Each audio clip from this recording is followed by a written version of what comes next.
Ang kwentong ito ay hango sa totoong buhay. Karanasan ito ni Nicasio. Taong 1953, Samar.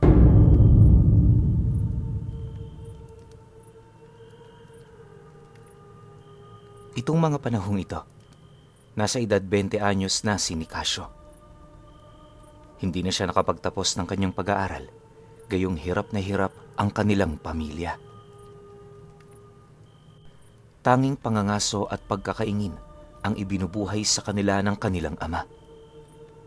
Ang kanyang ina naman ay walang trabaho sapagkat ito ang naiiwan sa kanilang bahay upang mag-alaga sa dalawa pa niyang kapatid.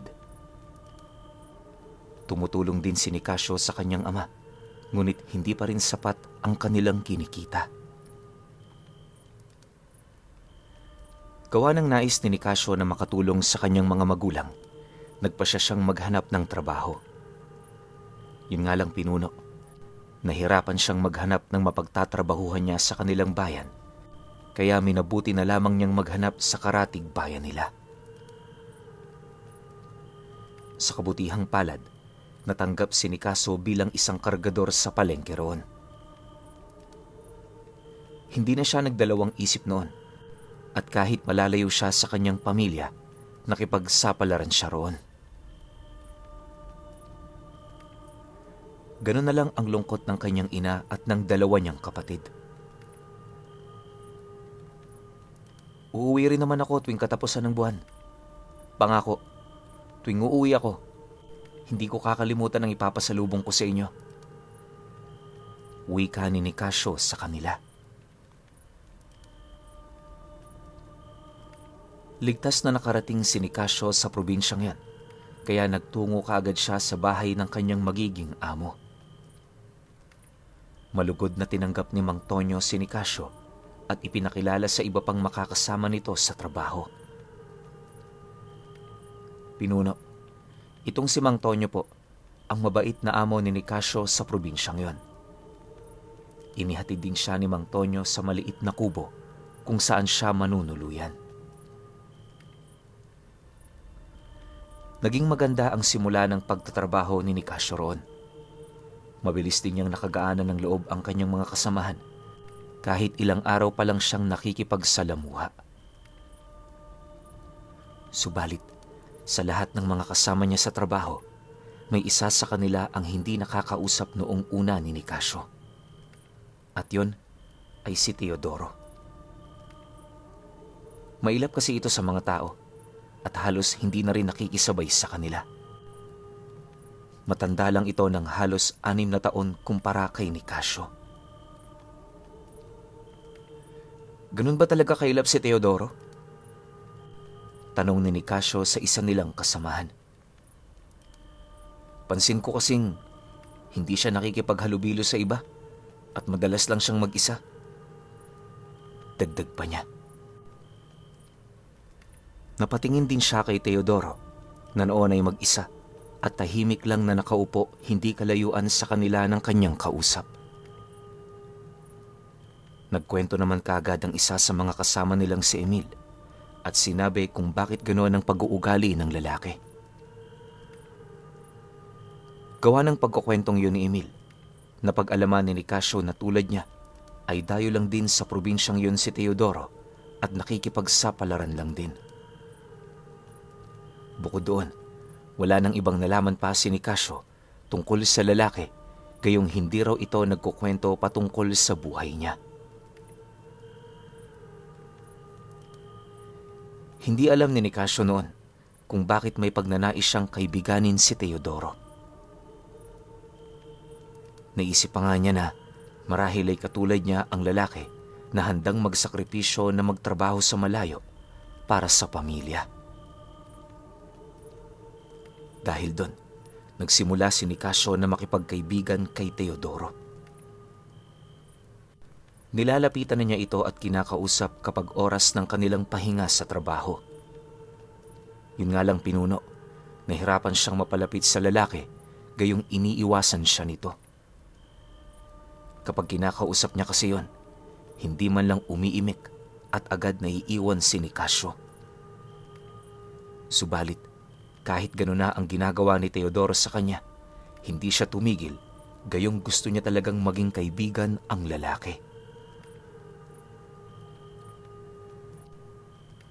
Hanggang isang gabi, nakahiga na si Nicasio sa kama nang makarinig siya ng mga pagyabag sa labas ng kubo na kanyang tinutuluyan. Hindi na niya pinansin yon dahil napag-alaman niyang inilipat ni Mang Tonyo si Teodoro sa tabi ng kanyang tinutuluyang kubo. Naisip niyang baka ito ang may gawa ng mga pagyabag sa labas. Silang dalawa lang ang pinatutuloy ni Mang Tonyo sa mga kubong pagmamay-ari rin ito, gayong ang iba nilang mga kasamahan ay nasa turang bayan lang din naman nakatira. Subalit, makalipas ang ilang sandali, naulinigan ni Nicasio ang malakas na paghangos sa labas. Kaya, minabuti niyang alamin kung ano ang nangyayari roon. Bumangon siya sa kanyang higaan at naglakad palabas sa kubong kanyang tinutuluyan. Noong nakalabas na si Nicasio, kagad siyang nagpalinga-linga sa paligid. Naisipan niyang sundan kung saan nagmumula ang paghangos na kanyang nauulinigan. Sa hindi inaasahan ni Nicasio, dinala siya ng kanyang mga paa sa gilid ng kubo ni Teodoro. Habang papalapit siya ng papalapit, mas lumalakas ang paghangos na kanyang naririnig. Ipinagpatuloy niya ang kanyang paglalakad hanggang sa natanaw niyang may taong naroroon, hindi kalayuan sa kanyang kinatatayuan. Pupuntahan na sana niya yon, ngunit napaatras si Nicasio nang may maaninag siyang dalawang nagbabaga at bilugang bagay.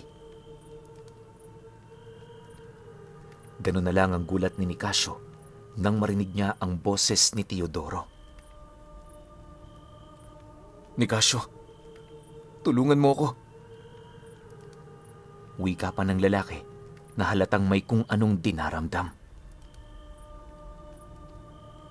Dahil dito, mabilis niyang nilapitan ng lalaki upang tulungan.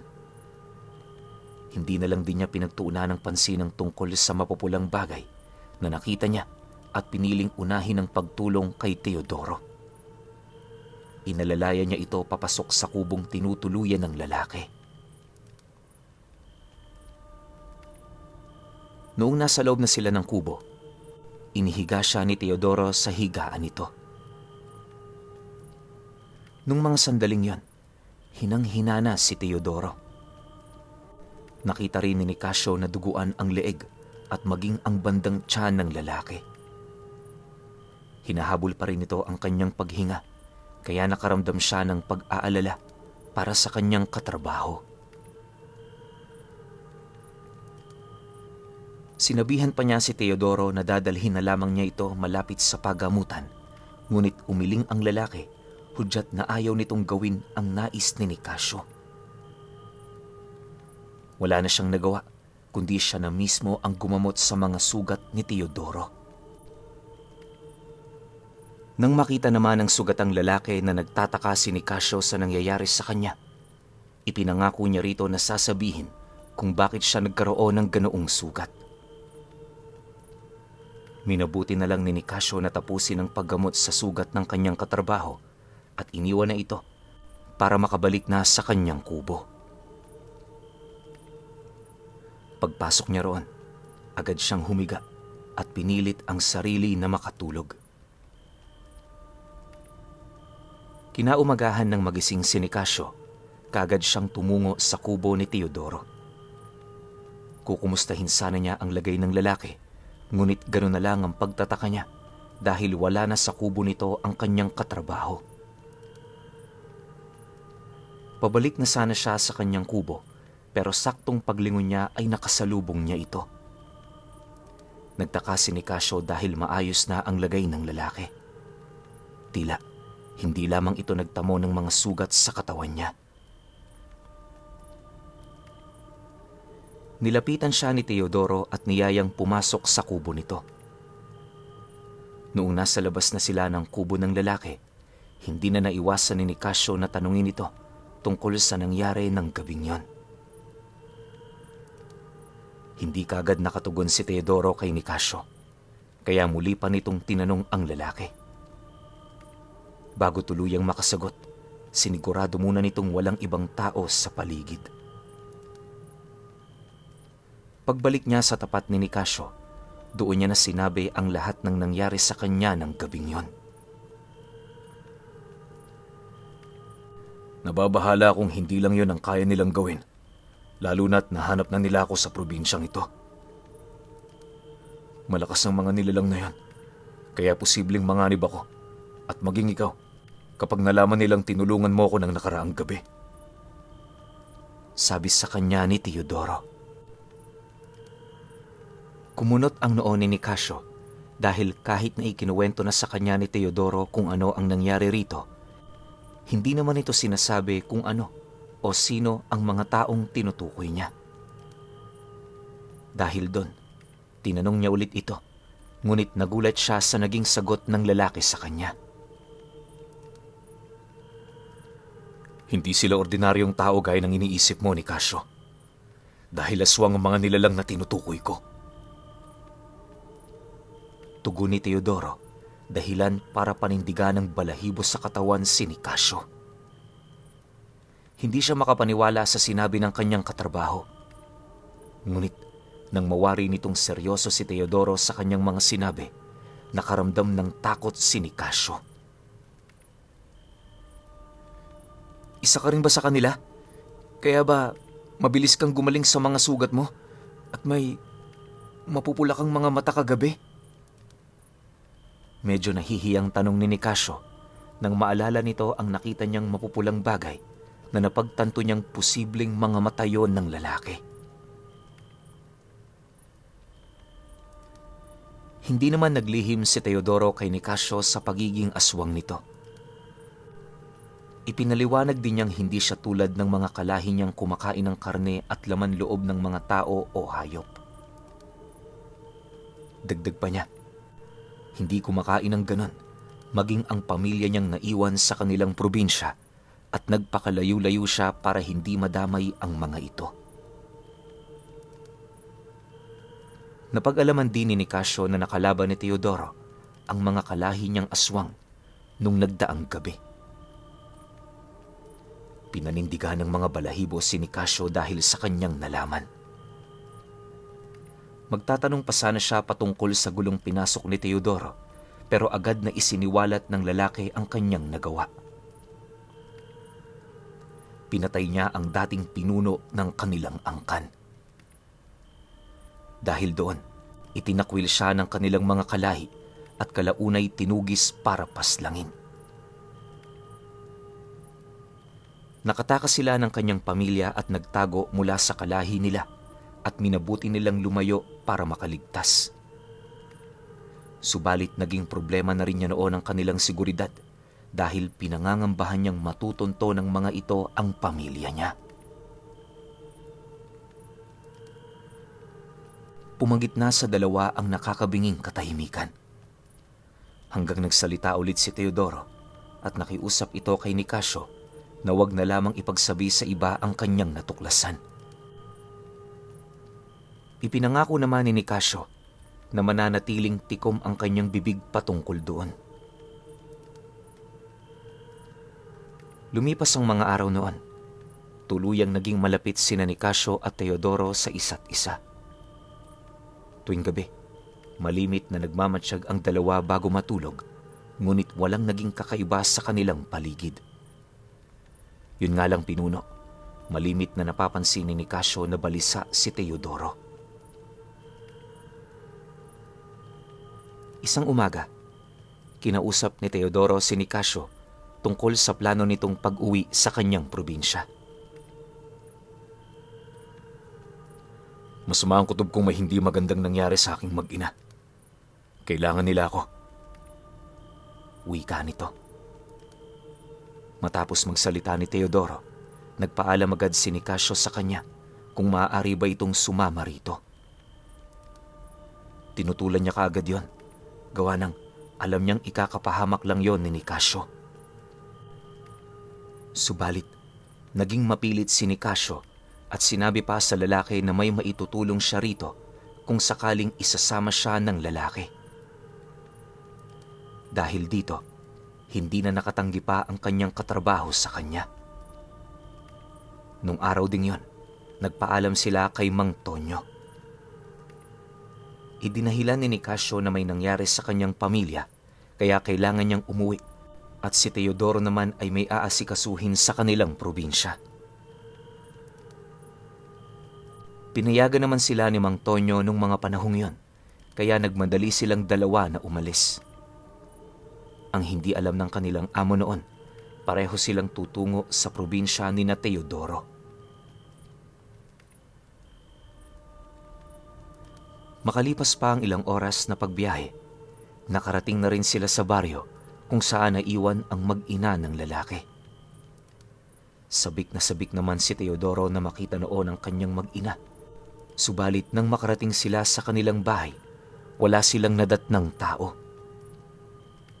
Kinabahan si Teodoro dahil baka kung ano ang nangyari sa kanyang mag-ina. Nilibot pa nila ang paligid ng bahay, ngunit walang bakas na naroroon ang mag-ina nito. Dahil doon, naisipan ng lalaki na tingnan ang silid nilang mag-asawa dahil baka nagpapahinga lang ang mga ito. Ngunit gano'n na lang ang galit na naramdaman niya nang madatnan niya na may mga talsik ng nanunuyong dugo roon. Natakot si Nicasio kay Teodoro nang makita nitong galit na galit ang lalaki. Paano kasi pinuno? Unti-unting namumula ang mga mata ni Teodoro at bumabakat ang mga ugat nito sa kanyang braso at katawan dahil sa puwersahan nitong pagkuyom ng kanyang mga palad. Narinig din niyang nagsalita ang lalaki sa mga oras na yon. Nagaralgal na ang boses. Magbabayad sila. Magbabayad sila. Hindi ko sila hahayaang mabuhay pa. Hinayaan na muna ni Nicasio si Teodoro hanggang sa kumalma rin ito. Hindi niya pinabayaan ang lalaki at ipinangako niya ritong handa siyang tumulong dito kahit na anuman ang mangyari. Ayaw man sana ni Teodoro na gawin niya ni Nicasio, ngunit ito na mismo ang nagboluntaryong tutulong sa paghihiganti niya. Wala na rin siyang nagawa noon at minabuti na lang na alamin muna kung ano ang kalagayan ng kanyang mag-ina. Kung buhay pa ba ang mga ito o tuluyan na ngang pinatay ng mga kalahi niyang aswang. Noong unang gabi nila roon, habang natutulog si Nicasio, palihim na umalis si Teodoro. Hindi nalaman ni Nicasio kung saan ito nagtungo, gayong paggising nito ng madaling araw, hindi pa rin nakakauwi ang lalaki.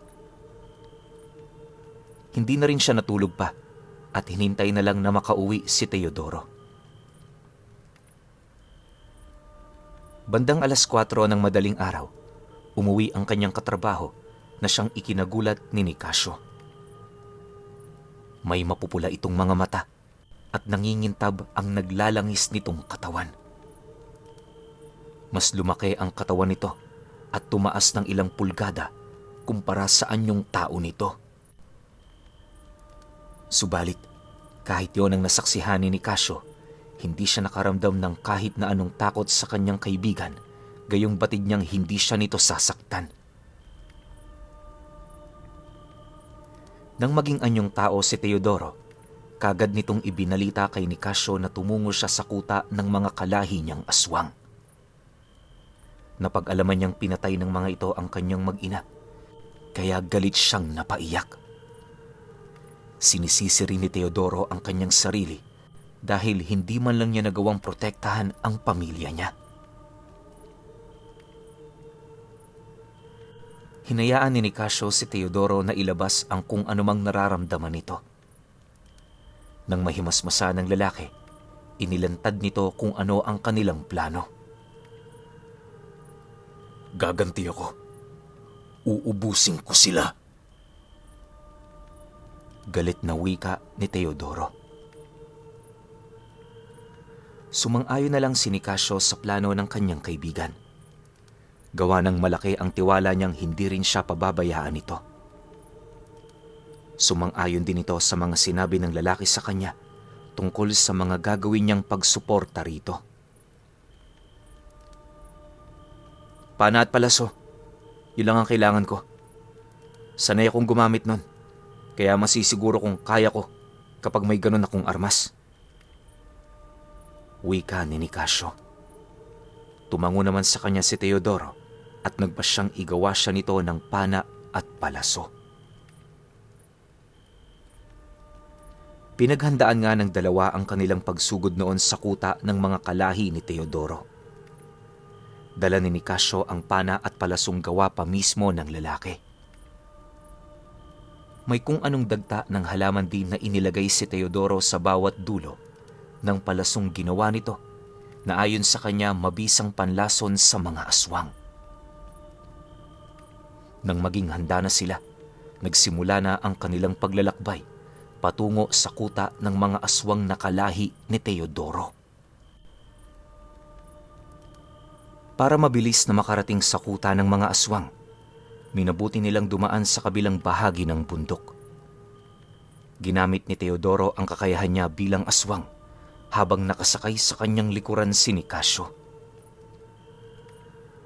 Nang marating nga nila ang nasabing bundok, nagmantsyag sila sa kanilang paligid upang siguraduhing walang ibang nakakakita sa kanilang dalawa. Noong masiguro nilang walang ibang tao o aswang na gumagala roon, dumiretso na sila sa kanilang pagtataguan na malapit sa kuta ng mga aswang. Pumwesto naman kagad si Nicasio sa madilim na bahagi kung saan hayagan niyang makikita kung may paparating na aswang. Batid man ni Nicasio na wala siyang laban sa mga aswang na kalahi ni Teodoro, malaki naman ang tiwala niya sa kanyang kaibigan na hindi siya pababayaan nito tulad ng ipinangako nito sa kanya bago sila sumugod doon. Nagmatsyag sila sa kanilang paligid hanggang sa hindi inaasahan ay may narinig silang lagaslas ng mga dahon.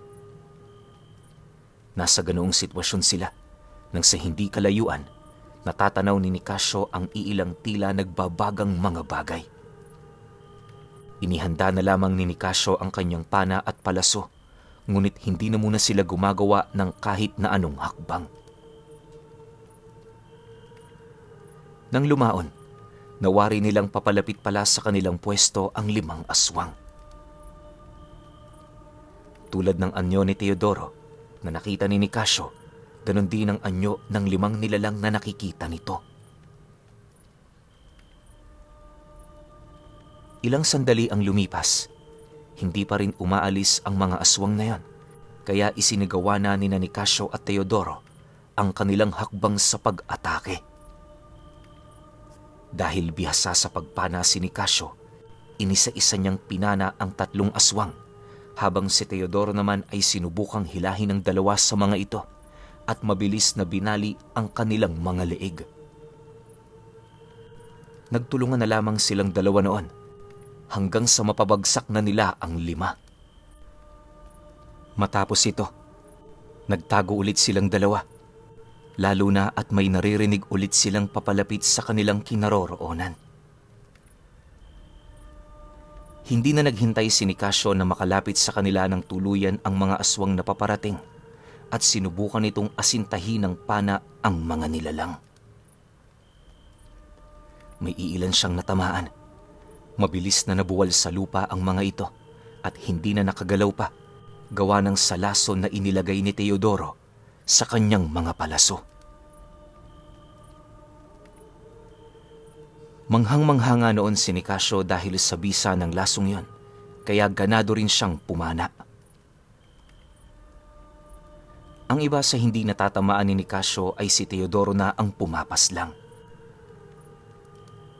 Dahil sa galit ng lalaki sa mga kalahi niya, mabilisan niyang nagagawang paslangin ang mga ito gamit lamang ang kanyang malalakas na mga braso at kamay. Mas dumami pa noon ang kanilang mga kalaban dahil nalaman na rin ng ibang aswang ang kanilang pag-atake sa mga ito. Patuloy na nagtulungan sina Nicasio at Teodoro sa pagpapabagsak ng mga aswang na yon hanggang sa maubos nga nila ang halos humigit kumulang 25 aswang. Lahat ng yon ay wala ng buhay, kaya kahit papaano ay kampante ang dalawa na kaya pa nilang labanan ang mga natitira sa mga ito. Naghintay sila ng iba pang mga aswang na tutungo sa kanilang kinaroroon na noon. Nilapitan naman ni Teodoro si Nicasio at pinagsabihan. Ihanda mong iyong sarili. Mas malalakas na mga aswang ang paparating sa atin. Ramdam na ramdam ko ang enerhiya ng pumalit na pinuno nila. Dahil doon, natakot si Nicasio, ngunit nilakasan niya ang kanyang loob, lalo na at muli siyang iniwanan ni Teodoro sa kanyang pinagtataguan. Makalipas pa ang ilang sandali, wala pa ring aswang na dumarating. Hanggang sa nagulat na lang si Nicasio nang may sumalakay sa kanya mula sa kanyang likuran. Hindi siya makapiglas noon, kaya nabitawan niya ang kanyang pana. Sinubukan niya ang makapiglas sa aswang na sumasakal sa kanya, ngunit hindi niya magawa, gayong malakas ang pagkakasakal nito sa kanya. Hindi na alam ni Nicasio ang gagawin niya gayong hindi niya maaasahan si Teodoro nung mga sandaling yon dahil may kalaban din itong 3 aswang. Isa pa sa mga yon ay pinuno ng mga kalahi niya, kaya nahihirapan ito sa pakikipaglaban sa mga aswang na yon. Nag-isip ng paraan si Nicasio upang makaalis sa pagkakasakal sa kanya ng aswang na nasa likuran niya. Nang makaisip siya ng paraan, ginawa niya kaagad yun. Walang pagdadalawang isip niyang sinipa noon sa pagitan ng kanyang hita ang aswang, kaya malakas itong napahiyaw. Nabitawan din ito si Nicasio, kaya nagkaroon ng pagkakataon ng lalaki na makaalis sa pagkakasakal sa kanya ng nilalang. Umuubo pa man at nanghihina si Nicasio, ay sinubukan niyang kapain ang kanyang pana hanggang sa makuha niya ito. Saktong nahawakan niya ang kanyang pana at palaso nang hilahin ng kalaban niyang aswang ang kanyang paa.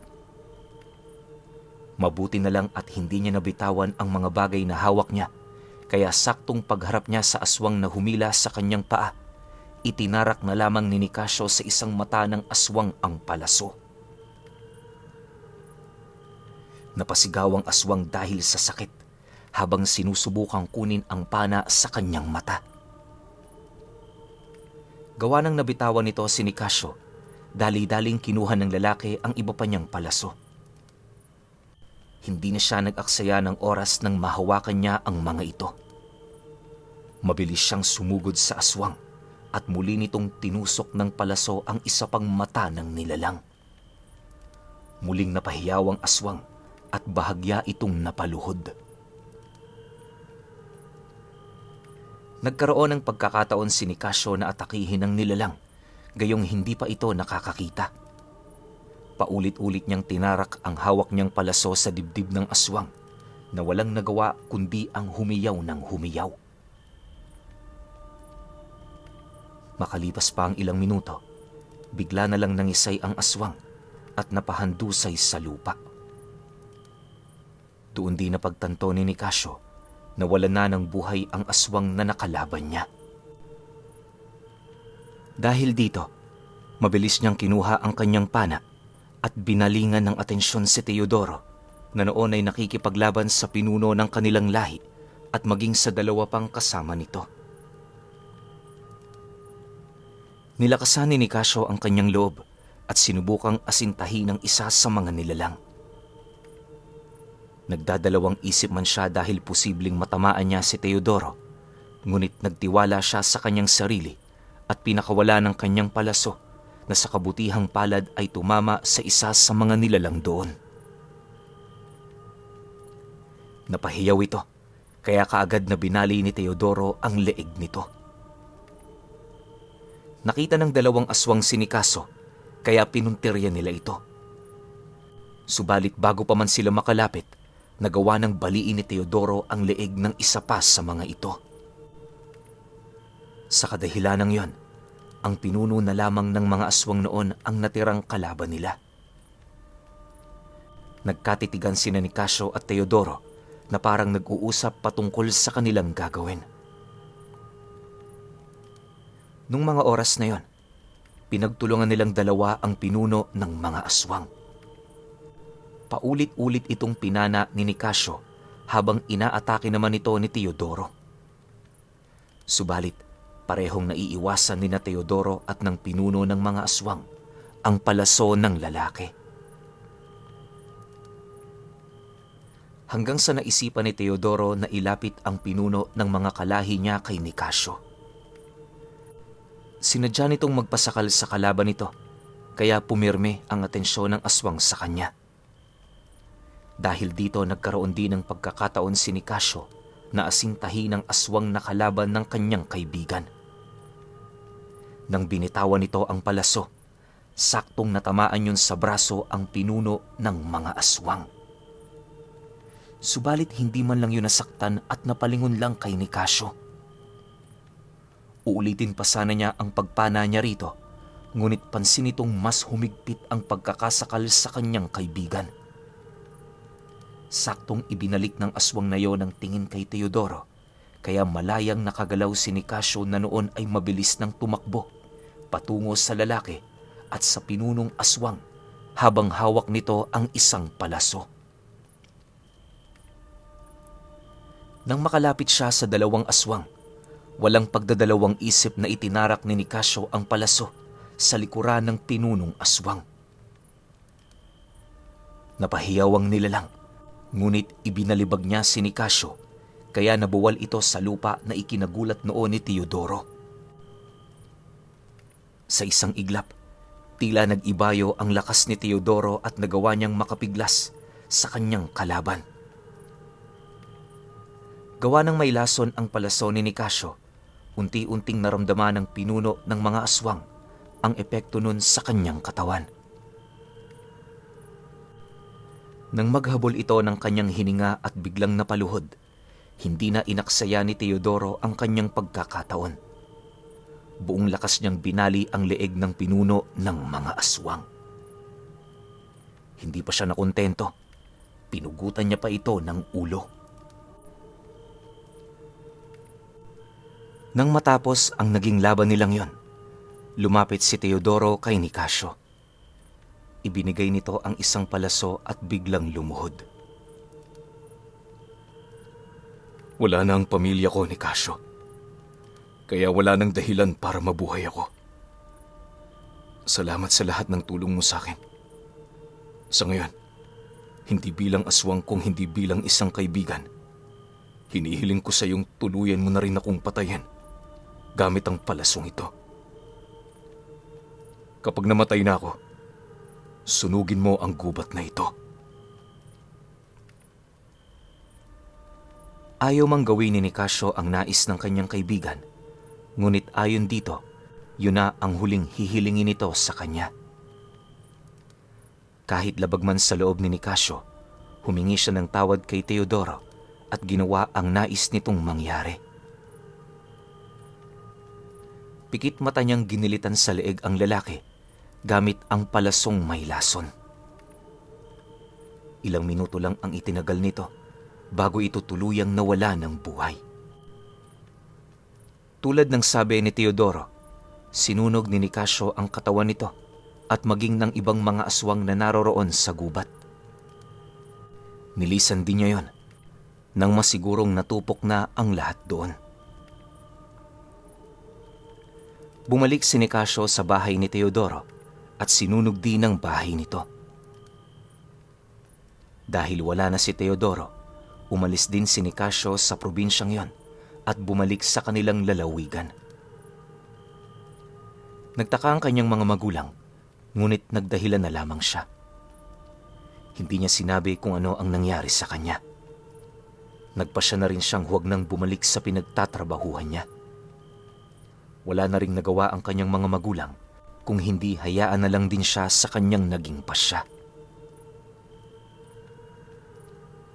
Wala na rin siyang naging balita noon sa kanyang pinagtatrabahuhan. Nang lumaon nga, ay nagkaroon ng pamilya si Nicasio at yumao ang kanyang mga magulang. Maging ang mga kapatid niya ay nagkaroon na rin ng sarili nilang pamilya, ngunit walang pinagsabihan si Nicasio tungkol sa pangyayaring yon. Hanggang sa magkaroon nga siya ng anak at pinangalanan niyang Teodoro. Dito na lamang niya ikinuwento ang lahat ng nangyari. Tahimik na namumuhay ngayon ang anak ni Nicasio na si Teodoro. Subalit hindi nito ipinagkait sa henerasyon ng kanyang mga anak ang tungkol sa naging karanasan ng kanyang ama. Ayon sa kanya, isang magiting na tao ang kanyang ama dahil hindi lamang ito nakipaglaban sa mga aswang, subalit higit pa roon ang nagawa niya, gayong nagawa niyang bigyan ng katuparan ang huling hiling ng kaibigang aswang.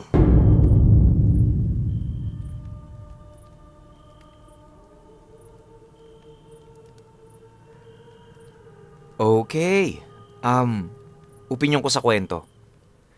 Sobrang bilis ng lahat ng mga pangyayari. Pero malay natin, baka mabilis lang natin siyang naikwento o mabilis lang yung mga talon ng kwento, pero mahaba o matagal na proseso ang mga pangyayaring to. Kasi bigla silang naging magkaibigan kaagad, siguro mga ilang buwan o ilang linggo o buwan silang naging magkaibigan. Tapos yun nga, na-share na rin ni Teodoro yung tunay niyang pagkatao kay Nicasio, tapos lumalim yung pagkakaibigan nila hanggang sa sumama nga si Nicasio rito kay Teodoro. Tapos malungkot yung kwento kasi ubos yung lahi ni Teodoro. Kahit yung pamilya niya walang natira, siya na huling lahi sa angkan nila, pinatay din. Pero ang nagustuhan ko rito, yung dulo, di ba? Yung nagkaroon ng anak si Nicasio, tapos pinangalanan niya ng Teodoro. So ibig sabihin, wagas at tunay yung nararamdaman niyang pagmamahal dito kay Teodoro bilang isang kaibigan. Ang sarap sa pakiramdam ng ganon. Pero ang sabi dito buhay pa hanggang ngayon si Teodoro, yun nga yung anak ni Nicasio.